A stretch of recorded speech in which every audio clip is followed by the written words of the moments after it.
예, 오늘 본문 말씀에 기록된 사건은 한 관리의 어린 딸의 죽음으로부터 시작됩니다.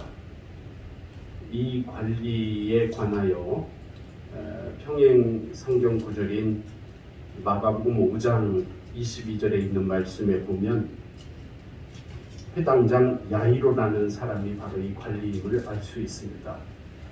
이 회당장 야이로의 딸이 12살인데 죽었다고 말입니다. 이 말씀이 기록될 당시에, 이 사건이 일어날 당시에 회당장이라는 이 관리는 유대인들이 그렇게도 소중하게 여기는 회당에서 율법을 가르치고 예배를 주관하고 백성들을 재판하는 일, 그리고 다음 세대 유대인 지도자를 선발하는 책임까지를 관여하고 맡은 아주 중요하고도 막강한 권한을 행사하는 권세 있는 직책이 바로 회당장입니다.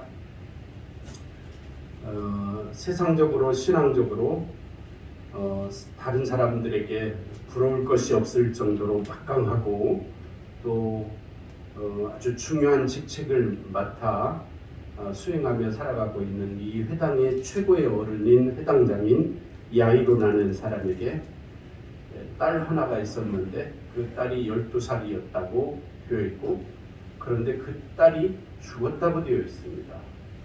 이 12살은 지금 오늘 우리가 사는 시대의 12살 소녀하고는 좀 다른 의미를 갖습니다.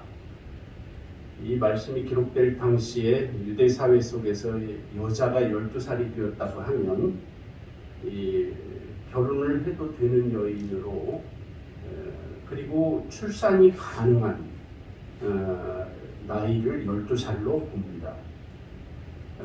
그래서 이 회당장에게 있어서, 야이로에게 있어서 12살 딸은 다 키운 딸입니다. 누구에게나 그렇듯이 이 딸이 얼마나 예쁘고 이 딸이 얼마나 소중하겠습니까? 그런 막강한 능력과 권세를 가진 회당장이 지금 딸이 죽었다는 것 때문에 목수의 아들인 예수님에게 와서 간청하고 있습니다. 우선 유대인 고위 관리인 네 사람이 오늘 본문에 기록된 말씀의 분위기, 또 그런 자세로 예수님을 찾아와서 예수님 앞에 간절한 마음으로 제발 저희 집에 오셔서 우리 죽은 딸아이지만 그 아이의 예수님 당신이 손을 얹어주시기만 하고 기도만 해주시면 우리 딸이 낫겠나이다 하고 믿음을 고백하면서 그렇게 제발해 주시기를 간청한다는 것은 매우 특별한 사건입니다. 이 회당장 야이로의 이러한 태도와 자세는 당시 유대사회 속에서 일반적으로 유대인들이 예수님을 향하여 가지고 있던 상식과 태도와는 낯선 태도였습니다. 당시 정통 유대인들이나 바리새인들, 예루살렘 성전이나 회당의 관리자들은 거의 대부분 예수님과 대척점에 서서 예수님과 대결하고 예수님을 공격하고 예수님의 흠을 찾아서 흠집을 지적하고 예수님을 못마땅하게 생각하던 사람들이 유대인들이었기 때문입니다. 그리고 그가 지금 예수님께 들고 나온 문제도 쉬운 문제가 아니었습니다. 방금 전에 자신의 딸이 죽었다는 것입니다. 문제는 예수님 당신께서 저희 집에 오셔서 그 죽은 자신의 딸의 시체에 몸에 손을 얹고 기도해 주시기만 하시면 살아날 것 같은 믿음이 저에게 있다는 것입니다. 그러니 오셔서 죽은 제 딸의 몸에 안수해 주시고 기도해 달라는 간절한 요청을 지금 드리고 있는 것입니다. 이 사건, 본문 말씀의 이 사건에는 이 주도적인 회당장 야이로의 딸이 죽어서 예수님 앞에 안수기도해 주실 것을 간청하는 이 사건이라는 사건 속에 액자 속에 또 다른 액자 그림이 들어있는 것처럼 또 다른 한 기적 사건이 중첩되어 기록되어 있습니다. 12년 동안 혈루증을 앓던 한 무명의 여인이 치유받는 기적 기사입니다. 오늘 본문 19절부터 22절에 기록되어 있죠. 예수께서 일어나 따라가심에 제자들도 가더니 12해 동안이나 혈루증으로 앓는 여자가 예수의 뒤로 와서 그 겉옷가를 만지니 이는 제 마음에 그 겉옷만 만져도 구원을 받겠다 함이라. 예수께서 돌이켜 그를 보시며 이르시되 따라 안심하라 내 믿음이 너를 구원하였다 하시니 그 여자가 즉시 구원을 받으니라. 이렇게 기록되어 있습니다. 오늘 이 말씀에서 우리가 주목해야 할 특별하고 중요한 주제는 바로 이 회당장 야이로와 이 12해를 혈루증으로 앓다가 예수님을 찾아와 치유를 받은 여인의 태도입니다. 태도. 특별히 고난의 때에 하나님 앞에 이 두 사람이 어떤 태도를 보였느냐, 고난의 때에 하나님 앞에 보인 이 두 믿음의 사람의 태도가 중요합니다. 오늘 본문 말씀을 통해 하나님께서는 그 고난의 때에 믿음의 사람이 하나님 앞에, 예수님 앞에 보이는 태도가 곧 그 사람의 믿음이라고 우리에게 가르쳐 주십니다. 인생에 있어서 고난의 의미와 가치가 무엇일까요? 고난이 아프고 누구에게나 피하고 싶은 것이지만 고난은 반면 우리 인생에서 가장 중요한 것과 덜 중요한 것을 구분하게 해주는 유익한 것이기도 합니다. 우리에게 꼭 있어야 할 것이 무엇인지, 아니면 중요한 것처럼 보이기는 하지만 사실은 없어도 될 것이 무엇인지를 분별시켜주는 것이 고난입니다. 평생 붙들고 가야 할 것이 무엇인지, 끝까지 의지해야 할 존재가 누구인지를 우리는 고난을 통해서 알게 됩니다. 오늘 본문 사건 속에 등장하는 방금 전에 딸이 죽은 소식을 듣고 간절한 마음으로 예수님께 찾아온 회당 관리 야이로라는 이 한 사람을 생각해 봅시다. 지금 이 순간 아버지에게, 이 아버지로서의 야이로에게 자존심, 체면 그런 것은 더 이상 중요한 것이 아닙니다. 사랑하는 딸의 죽음이라는 한계 상황을 만나기 전에는 자신의 회당장이라는 명예, 자신이 유대인 관리라는 권세, 자신이 차지하고 누리고 있던 지위와 그리고 지켜왔던 자존심, 체면 등이 이 야이로에게 있어서 인생에 지켜야 할, 이것이 인생을 지탱해 나가는 절대적인 표준, 인생의 중요한 근간, 끝까지 포기하지 말고 붙잡고 가야 할 것들로 여겨져 왔었습니다. 그런데 자기의 딸이 죽고 난 바로 이 순간부터 이 절대적인 고난 앞에서 보니까 지금까지 자기가 중요하다고 여겼던 그 모든 것들이 붙잡아야 할 것이 아니라는 것을 알게 된 것입니다. 모든 것보다 예수 그리스도께서 가장 중요한 분이심을 비로소 알게 되었죠. 예수님이 가장 의지해야 할 단 한 분임을 깨달은 것입니다. 그분이 안수해 주시는 것보다 더 중요한 일은 없음을 비로소 알게 되었어요. 그분의 손길이 죽은 내 딸의 몸에 닿기만 하면 살아날 것이라는 믿음이 가장 중요할 뿐입니다. 이 아버지가 고난을 당하지 않았다면 이런 생각과 깨달음을 어떻게 가질 수 있었겠습니까? 그래서 적어도 이 순간 이 회당장 야이로에게 있어서 딸의 죽음이라는 아주 한계 상황으로서의 고난은 축복으로 이에게 찾아온 것입니다. 고난이 힘들고 고통스럽습니다. 그러나 고난이 우리 인생에 가져다주는 유익이 있음을 알아야 합니다. 그것이 바로 고난의 가치입니다. 성도 여러분, 오늘 저와 여러분에게 혹시 이 정도는 아니더라도 다양한 고난이 닥쳐 있다면 그 고난이 아픔으로만 끝나고 고통으로만 기억되어 남는 고난이 아니라 더 가치 있는 고난, 인생의 유익이 되어지는 고난이 되기를 바랍니다. 여러분 그렇게 기도하십시오. 그것은 바로 저와 여러분의 태도에 달려 있다는 것입니다. 좀 넓히면 그것이 곧 저와 여러분의 믿음이라고 하나님은 이 본문 말씀을 통해 오늘 저와 여러분에게 일러주시고 계십니다. 우리가 즐겨 읽는 시편 119편 말씀에 관한 다윗의 기록에서 그는 고난의 유익을 다음과 같이 찬송하고 있습니다. 고난의 유익, 고난 당하기 전에는 내가 그릇 행하였더니 이제는 주의 말씀을 지키나이다. 고난이 내 인생의 스승이 되어 나에게 하나님의 말씀을 준행하는 행복을, 가치를, 깨달음을 가르쳐 주더라는 것입니다.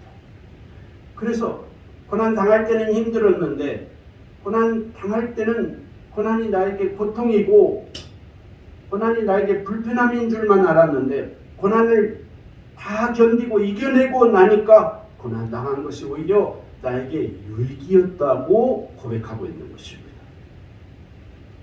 고난 당한 것이 내게 유익이라 이로 인하여 내가 주의 율례를 배우게 되었나이다.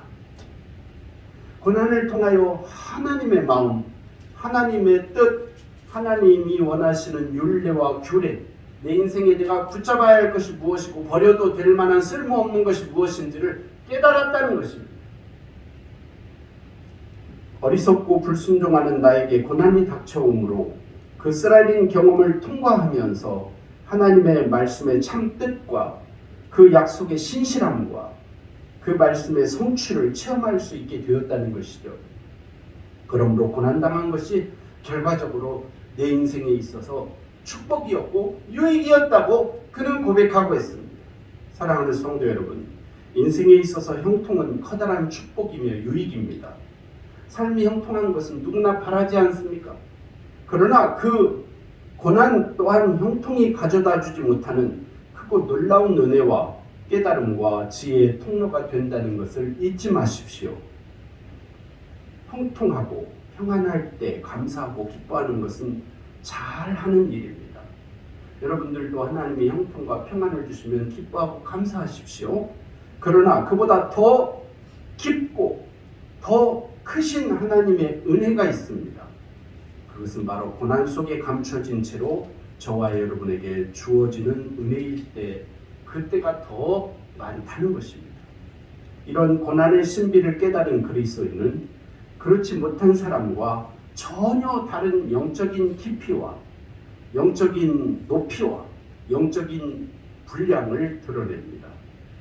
오늘 본문에 등장하는 이 두 고난을 당한 사람, 그 고난의 신비를 통해 어떤 복을 받고 있는지를 하나님은 말씀을 통해 저와 여러분에게 보여주고 계십니다. 우선 첫 번째 이 한 관리를 살펴봅시다. 당시 누구보다 말씀을 잘 알고 율법에 정통하다고 생각되던 바리새인과 서기관들은 예수님을 찾아와서 예수님께서 세리와 창기들과 함께 밥을 잡수신다고 비난하고, 우리 제자들은, 요한의 제자들은 왜 기도하는데 당신의 제자는 왜 금식을 하지 않느냐고 비난하고, 사사건건 비판하고 틈을 잡고 시비를 걸고 비판하고 있는데, 그 바리새인과 유대인들의 우두머리격인 이 회당장 이 사람은 지금 예수님 앞에 나와 절을 하면서 간절하게 자기 딸을 살려달라고, 안수기도 한 번만 해달라고 간청하고 있습니다. 자신의 딸이 방금 전에 죽었는데 이분 예수님께서 죽은 자신의 딸의 몸에 손을 대주시기만 하면 살아날 것이라는 믿음을 가졌다는 것입니다. 예수님께서 죽음까지도 정복하고 해결할 수 있는 권능을 가지신 분이심을 그는 믿고 있는 것입니다. 이 사람의 그런 믿음의 태도를 보신 예수님께서 그 사람의 소원대로 그의 딸을 살려주시러 지금 가고 계시죠. 아이를 이리로 데려오라고 하지 않으시고 예수님께서 그곳으로 가셨다는 것입니다. 오늘 본문 19절에는 이렇게 그 사건이 시작됩니다. 예수께서 일어나 따라가시매 제자들도 가더니. 여기에 이 예수께서 그 다음 일어나라는 이 에게이로라는 헬라어 단어가 매우 중요한 단어입니다. 예수님께서 이 딸을 내게로 데려와라. 죽었으면 그 시신이라도 들고 와라. 이렇게 말씀하지 않으시고 예수님께서 당신의 몸을 일으켜서 일어나 에게이로, 그리고 그 딸의 시신이 누워있는 회당장 야이로의 집에 가셨다는 것입니다. 성도 여러분, 이 에게이로라는 이 헬라어 단어, 이 뜻은 살아나다, 움직인다. 이 단어가 궁극적으로는 부활이라는 단어하고 똑같은 단어입니다. 그래서 부활하신 주님이 이루신 게 무엇이냐면 생명입니다. 예수님께서 일어나시면 죽은 자가 살아납니다. 예수님께서 일어나시니까 회당장의 딸이 살아납니다. 12년 동안이나 하혈이 계속되는 고쳐지지 않는 혈루증을 앓던 이 여인을 살펴봅시다. 예수님께서 회당장 관리인 야이로의 딸을 살려주시기 위해 그 죽은 아이가 있는 곳으로 가는 그 중요하고 엄숙한 여정에서 일어난 사건이죠. 19절부터 22절 다시 읽어보면 이렇게 되어 있습니다. 예수께서 일어나 따라가시며 제자를 또 가더니 12해 동안이나 혈루증으로 앓는 여자가 예수의 뒤로 와서 그 겉옷가를 만지니 이는 제 마음에 그 겉옷만 만져도 구원을 받겠다 함이라.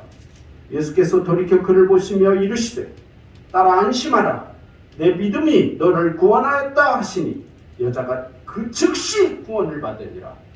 이렇게 되어 있습니다. 12년 동안이나 하혈이 계속되는 고쳐지지 않는 질병을, 비록 목숨은 끊어지지 않아서 살아있지만 죽음보다 더 불행한 삶을 살아가던 이 불행한 한 여인이었습니다. 어느 날 예수님께서 회당의 고위직 관리인 높으신 분의 죽은 딸을 살리러 가신다는 사실을 알고 난 후에 벌떡 일어나 이 순간이야말로 내 인생에 하나님께서 주신 결정적인 기회라고 생각하면서 그녀는 인생 최대의 용기를 동원하여 믿음을 실천하고 있습니다. 성도 여러분, 바로 그 순간 이 여인이 얼마나 떨리고 힘들었을지를 상상해 보십시오. 그저 편안한 마음으로 이 일이 되었겠습니까? 이 여인이 12년 동안 여자로서 고통스럽게 살았어요. 젊은 한평생이에요. 12년이면 여인에게 있어서. 하혈이 멈추지 않는 거예요. 계속 하혈을 하는 겁니다. 이 여인이 어떻게 정상적인 삶을 살겠습니까?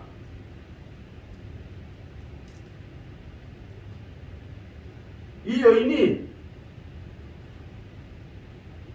내가 저분의 옷자락만 만지면 이 하혈이 멈출 것이라는 믿음이 들어서, 느낌이 들어서 일어날 때 얼마나 다리가 부들부들 떨렸겠습니까?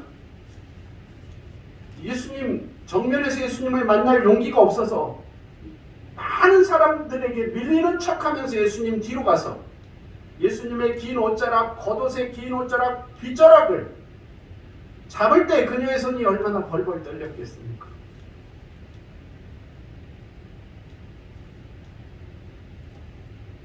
이 여인은 건강을 잃고 고통스러운 삶을 희망도 없이 기쁨도 없이 살아가던 여인이었습니다.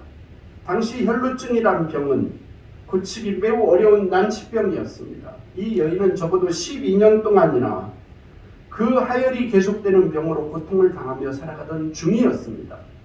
거기에 더 절망적인 것은 육체의 피가 멈추지 않는 하혈이 계속된다는 것보다도 그렇게 아픈 것도 서러운데 유대인들의 인식 때문에 더 고통스러웠습니다. 그 시절 혈루증은 한센시병, 나병과 같이 취급되어 사회로부터 철저하게 소외된 삶, 격리된 삶을 살아야 하는 고통스러운 질병이었습니다. 저는 이 말씀을 읽으면서 작년과 금년까지 이어지는 이 코로나19의 상황 속에서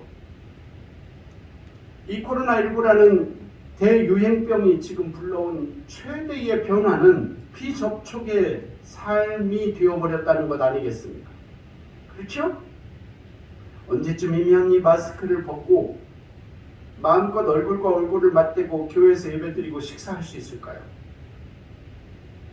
언제쯤이면 가족끼리 모여서 설 명절을 마음대로 세배도 하고 마음대로 윷놀이도 하고 마음대로 지난 한 해를 추억하며 기쁨으로 즐거움으로 음식도 나눠 먹고 차도 마시며 살 수 있을까요? 인류는 수천 년의 역사 속에서 이 비접촉의 삶을 이제 2년째 살고 있는데 이렇게 괴롭습니다. 2000년 전 예수님 당시에 12년간이나 사람들을 만나지 못하고 살던 여인이 있었어요. 이유는 하혈하는 병이 이 하혈이 멈추지 않기 때문에 유대 사회 속에서 격리된 채 살았기 때문이에요. 사람들도 이 여인을 만나려고 하지 않고 이 여인도 사람들을 만나면 두려워해요. 만나면 안 돼요. 그래서 12년을 비접촉으로 살았다는 거예요. 성도 여러분, 요즘으로 말한다면 주일 예배에 참석할 수도 없고 심지어 교회에 가까이 오는 것도 금지되었습니다. 남편과 자식, 가족과도 함께 살 수 없었겠지요. 사회로부터도 버림당해야만 했던 죄인 아닌 죄인이었습니다. 그런 세월이 12년이었다는 거예요. 이 여인이 그 숱한 세월 동안 안 해본 일이 무엇이었겠습니까? 고쳐보려고 무슨 약을 안 써보고 어떤 의사를 안 찾아가 봤겠습니까? 희망과 절망 사이를 왔다 갔다 얼마나 많이 했겠습니까?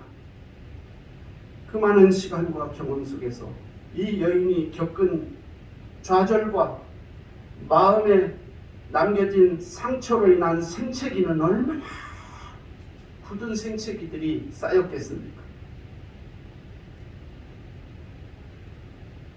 오늘 저와 여러분이 이 여인의 상황이었다면 그래도 믿음을 갖고 예수님의 옷자락을 만지러 나올 수 있었겠습니까? 성도 여러분, 믿음이 무엇인지를 이쯤에서 우리가 정의해 봐야 합니다. 믿음이 뭐죠? 믿음이란 결정적으로 모험을 감행하는 행동입니다. 믿음은 결단입니다. 믿음은 행동입니다. 믿음은 위기 속에서 기회를 포착하는 일입니다. 위험하지 않은 기회는 없습니다. 모든 창조적인 생각은 엉뚱한 데서부터 시작되었습니다. 모든 새로운 것은 기존의 질서를 거스르고 생겨난 것들이었어요. 그래서 믿음을 실천하는 것이 어려운 것입니다. 그러나 모든 복은 이 믿음을 감행한 사람들을 통하여 흘러왔습니다. 이 여인은 드디어 믿음을 감행했습니다. 오늘 본문 20절, 21절 말씀에 보면 12해 동안이나 혈루증으로 앓는 여자가 예수의 뒤로 와서 그 겉옷가를 만지니 이는 제 마음에 그 겉옷만 만져도 구원을 받겠다 함이라. 어떻게 되었습니까? 오늘 본문 말씀과 병행 구절인 마가복음 5장 29절에는 그 순간 이 여인이 어떻게 치유되었는지를 다음과 같이 설명하고 있습니다. 이에 그의 혈루 근원이 곧 마름에 병이 나은 줄을 몸에 깨달으니라. 이 여인이 예수님 뒤로 와서 예수님의 겉옷자락을 만지는 순간 흐르던 하혈하던 그 하혈이 딱 멈춘 것이 이 여인에게 그 즉시 느껴졌다는 거예요. 그 이후로 깨끗하게 치유받았습니다. 오늘 본문 22절에 보면 예수께서 돌이켜 그를 보시며 이르시되 따라 안심하라 내 믿음이 너를 구원하였다 하시니 여자가 그 즉시 구원을 받으니라. 저는 이 설교를 준비하면서 이 22절 끝에 여자가 그 즉시 치료를 받으니라, 여자가 그 즉시 나음을 입었느니라가 아니고 여자가 그 즉시 구원을 받았느니라 이렇게 기록되어 있다는 사실이 놀랍습니다. 이 여인은 물론 직접적으로 치료받았습니다. 예수님의 옷자락을 믿음으로 만진 순간 여인의 하혈이 멈추었습니다. 치유되었죠? 그런데 더 중요한 것은 그 협소한 의미의 치료와 치유에서 끝나지 않고 예수님은 선포하시기를 이 여인이 그 즉시 구원받았다고 선포하고 계십니다. 성도 여러분, 저는 오늘 본문 말씀을 통해 설교를 준비하면서 한 가지 심각하게 고민한 물음이 있었습니다. 그것은 다름이 아니라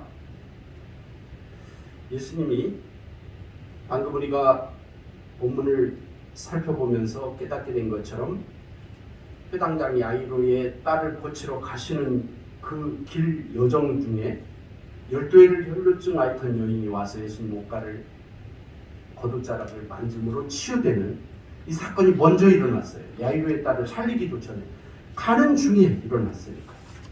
그렇죠? 그런데 제가 이 설교를 준비하면서 저에게 든 의문 중에 하나는 예수님이 그 회당장 야이로의 딸의 집으로 가실 때 수많은 예수님의 제자들뿐만 아니라 군중들과 소문을 듣고 찾아온 사람들이 예수님을 둘러싸고 같이 갔을 거예요. 본문을 잘 읽어보면 이 혈루증 앓는 여인이 예수님 뒤로 가서 살며시 몰래 예수님 옷자락을 만진 거예요. 그렇게 할 수 있었던 것은 사람이 많았기 때문이에요. 그 틈을 이용해서, 그 혼란하고 소란한 틈을 이용해서 예수님 옷자락을 만진 거예요. 내가 저분의 옷자락만, 저분이 직접 나를 안 만져줘도 내가 저분의 옷자락만 만져도 나을 것이라는 믿음 때문에. 저는 이런 생각을 해봐요. 일부러 예수님 옷자락 만진 이 여인과 같은 만짐 말고, 접촉 말고, 그때 예수님을 둘러싸고 간 많은 유대 사람들 중에 예수님 옷자락이나 예수님 몸과 자신이 닿은 사람이 없었을까 하는 거예요. 성경에 기록되어 있지는 않지만 제가 보기에는 있었을 거예요. 사람들이 밀어서 휘청하다가 예수님 옷자락에 닿기도 하고, 예? 지금같이 교통경찰이 에스코트를 해주고 질서를 잡아주는 것도 아니고요. 수많은 병자들과 수많은 사람들이 예수님 소문 듣고 이 여인처럼, 혈루증 앓던 여인처럼 왔는데 얼마나 간절했고 얼마나 신기했겠어요. 누구나 예수님 가까이 오려고 몸부림치지 않았겠습니까? 여러분, 예수님 옷자락에 몸이 닿은 사람이 이 여인뿐이었겠습니까? 아닙니다. 명단에 기록되어 있는 것은 없지만 아마 셀 수 없을 만큼 많은 사람들이 운집하여 예수님을 따라갔을 것은 분명합니다.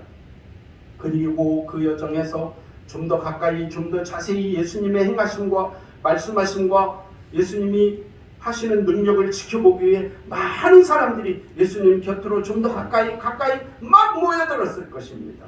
밀착하여 모여들었겠죠. 그런데 오늘 성경 말씀을 읽어보면 오직 한 사람, 그 길에서 치유를 받은 사람은 바로 이 12회를 혈루증으로 앓던 여인 한 사람만 치유받고 구원받았다고 되어 있어요. 성도 여러분, 결론은 이것입니다.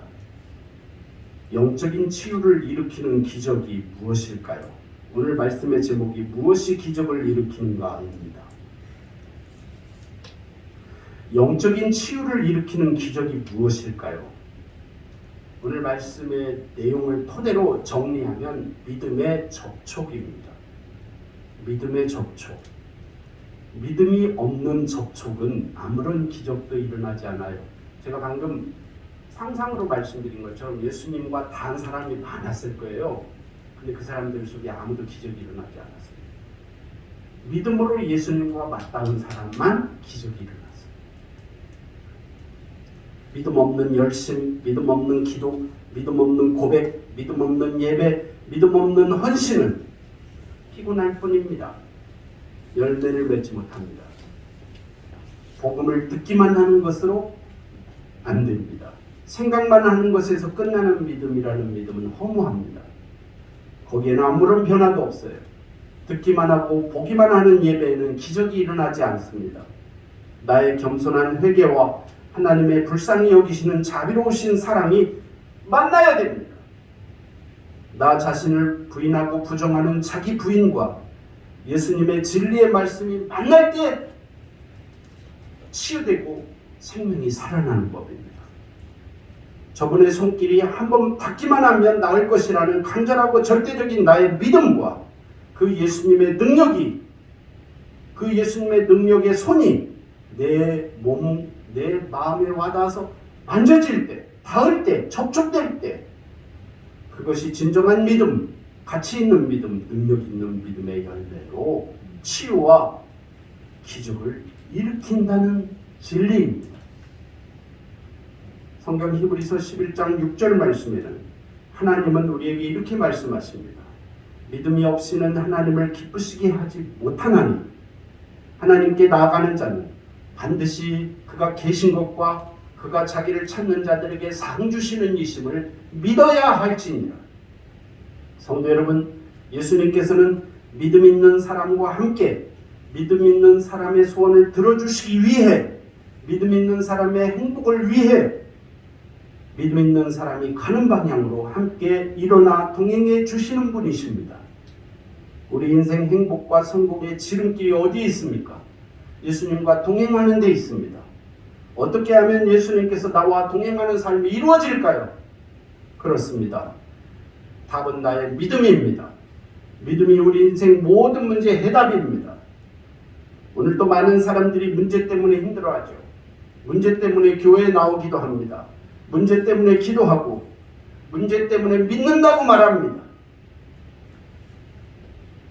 오늘 말씀에서 제가 이미 결론으로 말씀드렸지만 무엇이 치유를 일으키나요? 이렇게 질문하면 저는 정리하여 다음과 같이 세 가지가 치유를 일으킴을 여러분에게 알려드리고 싶습니다. 첫째는 자신의 병을 알고 고백하는 겸손함이 치유를 일으킵니다. 내가 병들었구나. 내 믿음이 약하구나. 내 심성이 약하구나. 이것을 깨닫고 겸손하게 고백하는 사람. 두 번째는 예수님에 대한 믿음이 우리를 치유하고 살려냅니다. 저분이 죽은 내 딸이지만 손을 한 번만 얹어주시면 내가 12해를 혈증을 앓던 정말 세상에서 비접촉의 삶을 살아갈 수밖에 없는 그런 비천한 인생이었지만 저분의 겉옷자락이라도 내가 만지기만 하면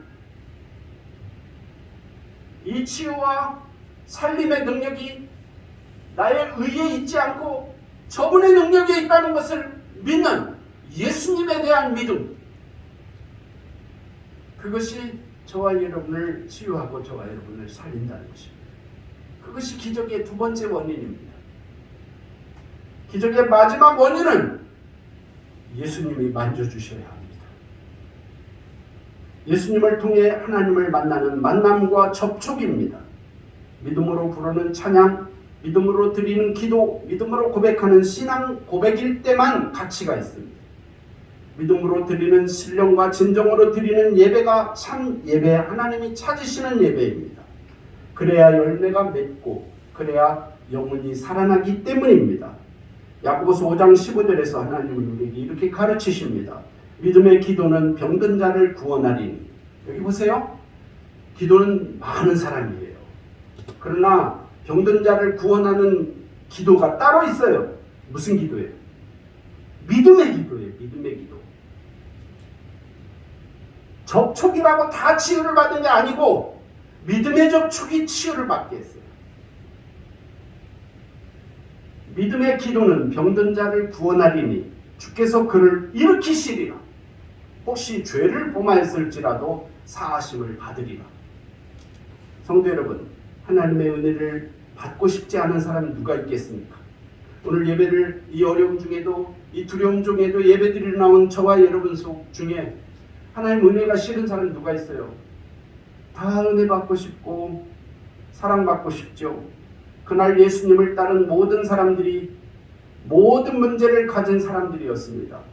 모두 인생의 시원한 해답을 찾아 헤매던 갈증의 사람들이었습니다. 그런데 오직 두 사람, 회당 관리인 야이로라는 믿음의 사람과 12해를 혈루증으로 고생하던 그 여인만 회복과 살림과 구원을 받았습니다. 그 두 사람의 공통점이 무엇입니까?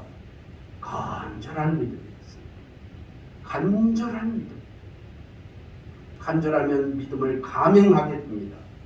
성도 여러분, 오늘 말씀을 통해 하나님이 저와 여러분에게 새롭게 다짐하기를 바라고 기다리시는 것이 있습니다. 대나무는 한 마디를 기점으로 쭉쭉 자랍니다. 성도 여러분, 오늘 이 주일이 저와 여러분의 인생에 있어서 대단히 중요한 인생의 한 마디가 되기를 축원합니다. 오늘 이 주일은 지난 주일과 똑같은 주일, 형식적인 주일이 되어서는 안 됩니다. 오늘 저와 여러분의 믿음이 늘 그런 믿음이 되어서는 안 됩니다. 늘 그런 믿음. 지난주에도 그랬고 오늘도 그렇고 다음 주에도 그럴 믿음. 이 믿음 가지고는 안 돼요. 적당한 믿음이 되어서는 안 된다는 것입니다. 머리로만의 믿음이 되어서는 안 됩니다. 감정만의 믿음이어도 안 됩니다. 모험을 감행하는 믿음이 되어야 합니다. 믿음을 행동하는 신앙인이 됩시다. 코로나19 상황이어서 예배를 자주 드리지 못하니까 기도를 덜 해도 되는 상황이라 생각하시면 안 됩니다. 고난의 상황이니 믿음을 유보해도 되겠습니까? 성도 여러분, 생활 속에서 지혜롭게 살아가야 하지만 꼭 잊지 말아야 할 것이 있습니다. 사람과 상황을 크게 보면서 하나님 앞에서의 진실성을 잃어버리면 안 됩니다. 간절한 마음으로 성전에 나와 기도하십시오. 새벽 예배가 있든 없든, 수요 예배, 주일 오후 찬양 예배가 있든 없든, 성도 여러분 언제든 예배당에 나와 기도하십시오. 코로나 안 걸립니다. 걱정 마십시오. 제가 하루 종일 예배당에 있어봐도 여기 찾아오는 분 많지 않아요. 걱정 말고 오세요. 여러분 집보다 더 깨끗해요. 어려우신 분은 저녁 퇴근 시간에라도 들려서라도 기도하시기 바랍니다. 그런 교인이 계셔요. 제가 가만히 있어 보면 기도하고 가세요.